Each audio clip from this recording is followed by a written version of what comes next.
बुधाई सभी को। और बहुत सारे भाई कमेंट करके कह रहे थे कि ये बताइए वॉच टाइम पूरा कैसे करना चाहिए। तो मैं आप सभी को बहुत विस्तार से बताऊंगी, क्योंकि एक बात भी मेरी डबल नहीं पाएगी आपको वॉच टाइम कैसे बढ़ाना है।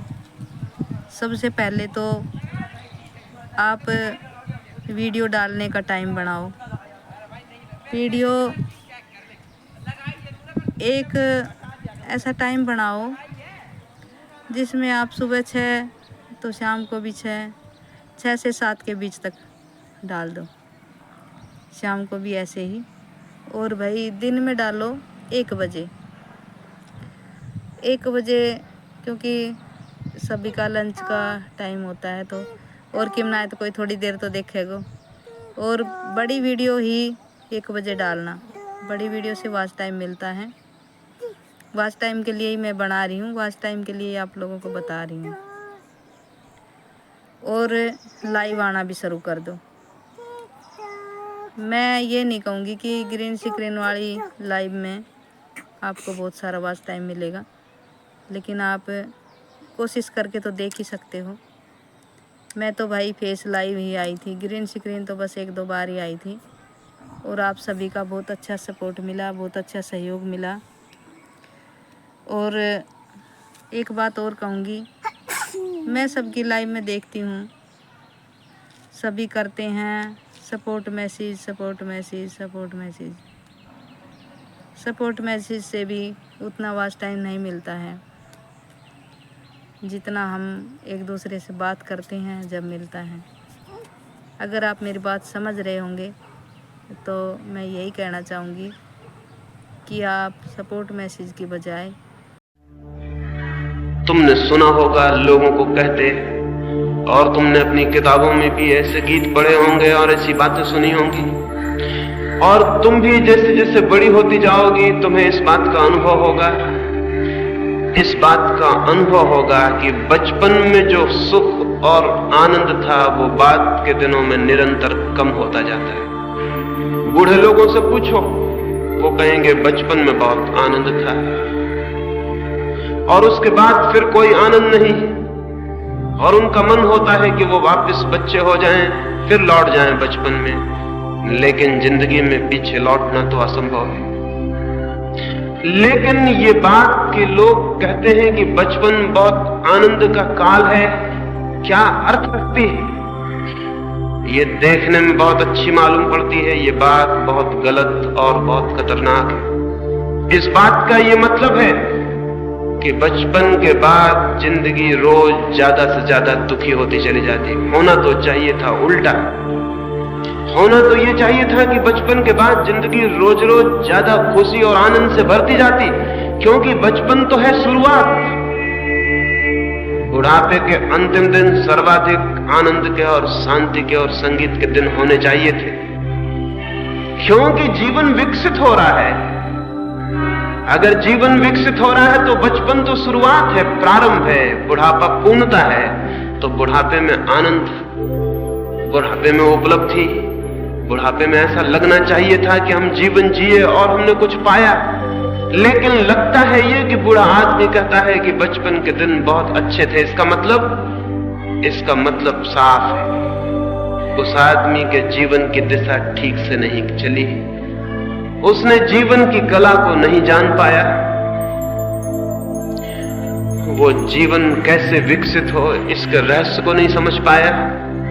वो उन सूत्रों को नहीं पहचान पाया जिनके द्वारा जीवन निर्मित होता, कुछ उपलब्ध होता, कोई संपदा मिलती। लेकिन ये सबके साथ सच है, तुम अभी छोटी हो, लेकिन तुम्हें अभी भी इस बात की खबर मिलनी शुरू हो गई होगी कि बचपन के दिन अच्छे थे। अगर तुमको ऐसा लगने लगा हो तो तुम समझ लेना कि तुम्हारी जिंदगी गलत रास्तों पर चलनी शुरू हो गई।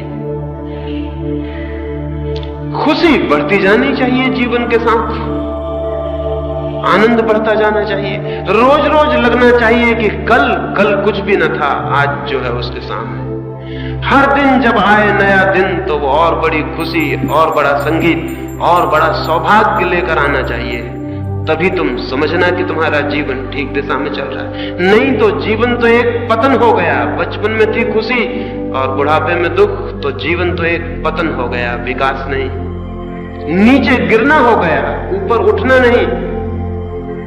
ये तो बड़ी आश्चर्य की बात है, और ये इतनी आश्चर्य की बात भी हमें दिखाई नहीं पड़ती है।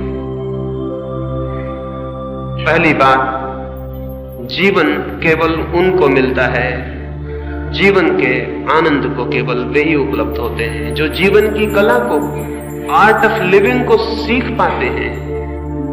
तो ही सार्थकता मिलती है, और नहीं तो सब व्यर्थ हो जाता है। मनुष्य पैदा तो बहुत होते हैं, लेकिन जीवन को बहुत थोड़े से लोग जान पाते हैं। कौन से रास्ते हैं जिनसे जीवन जाना जा सके और पाया जा सके?